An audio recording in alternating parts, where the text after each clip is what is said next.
Brought to you by Palvi Agrico. आता शेतीसाठी जे काही लागणार ते घरपोच मिळणार, तेही मोबाईलच्या एका क्लिकवर.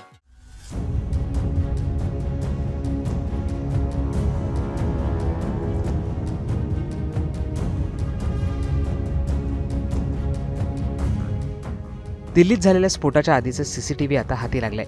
या सीसीटीव्हीमध्ये स्फोटात वापरलेली i20 ही कार पार्किंग लॉटच्या बाहेर येत असल्याचं दिसून येत आहे. संध्याकाळी 6:26 ही कार पार्किंग लॉटच्या बाहेर येत असल्याचं फुटेजमध्ये दिसतंय. त्यानंतर काही वेळातच 6:52 ब्लास्ट झाल्याचं समोर आलंय.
या स्फोटातील संशयित डॉक्टर मोहम्मद उमर या कारमध्ये असल्याचं दिसून येत आहे. कारच्या चालकाने या व्हिडिओमध्ये मास्क लावल्याचं देखील आता समोर आलंय. मिळालेल्या माहितीनुसार उमर आणि त्याच्या सहकाऱ्यांनी कारमध्ये डिटोनेटर ठेवून हा ब्लास्ट घडवून आणलाय.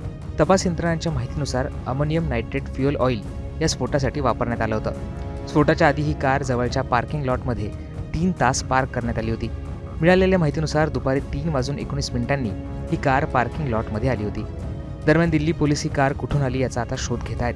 आतापर्यंत 100हून अधिक सीसीटीव्ही पोलिसांकडून तपासण्यात आलेत.